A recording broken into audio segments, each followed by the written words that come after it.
আসসালামু আলাইকুম। আজকে আপনাদেরকে কাঁচামরিচের ভর্তা তৈরি করে দেখাবো। কি ভয় লাগছে? ভয় নেই। আমি যেভাবে দেখাবো একটুও ঝাল লাগবে না, ভীষণ মজা লাগবে। গরম, গরম ভাত, খিচুড়ি, রুটির সাথেও খেতে দারুণ লাগে। আমি খেয়েছি, দারুণ লেগেছে আমার। তো ১ টেবিল চামচ সরিষার তেল দিয়ে আমি কাঁচামরিচ দিয়ে দিলাম। আর কাঁচামরিচের গুঁড়ার দিকটা কিন্তু এভাবে একটু ফেড়ে দিয়েছি। না হলে কিন্তু কাঁচামরিচগুলা ফুটে চোখে মুখে লাগতে পারে। তো যখন এরকম ভাজা হবে একদম পুড়িয়ে ফেলবেন না, এরকম হালকা একটু ভাজা হলে তুলে নিতে হবে। অবশিষ্ট যে তেলটা থাকবে সেটার ভিতরে দিয়ে দিতে হবে পেঁয়াজ আর রসুন। তারপর একটু ভেজে নিবেন খুব ভালো করে, ঢেকে একটু ভেজে নিবেন। তাহলে সেদ্ধটা খুব সুন্দরভাবে হবে।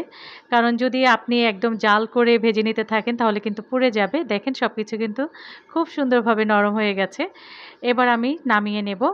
তারপর ভর্তা করে নেওয়ার পালা। আমি একটা পাটা ধুয়ে মুছে নিয়েছি খুব ভালো করে, পাটাটাকে শুকনা করে নিয়েছি একদম মুছে। তারপর কাঁচামরিচ লবণ দিয়ে ১ম মিহি করে বেটে নিতে হবে। একদম মিহি করবেন না, হালকা একটু দানা দানা রাখতে হবে, তাহলে খেতে বেশি ভালো লাগবে। আমি দেখাচ্ছি আমি কতটুকু দানা রেখে বেটে নিচ্ছি। দেখুন এরকম বেটে নিতে হবে। তারপর দিয়ে দিতে হবে ভেজে রাখা পেঁয়াজ রসুন। এই পেঁয়াজ রসুনটাকেও কিন্তু আধা ভাঙা করে নেবেন, তাহলেই খেতে বেশি ভালো লাগবে। মজাদার ভর্তাটা কিন্তু হয়ে গেছে। এখন শুধু গরম গরম ভাত, খিচুড়ি বা রুটির দরকার। খুব মজা, খুব। আপনারা বাসায় একবার হলেও ট্রাই করবেন। আশা করছি আজকের রেসিপি ভালো লেগেছে। যারা ইউটিউব থেকে ভিডিওটি দেখছেন প্লিজ প্লিজ প্লিজ আমার চ্যানেলটিকে সাবস্ক্রাইব করে আমার পাশে থাকবেন, লাইক কমেন্টস করবেন।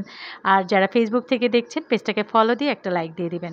আজ এই পর্যন্তই, আবারও হাজির হব নতুন রেসিপি নিয়ে। আল্লাহ হাফেজ।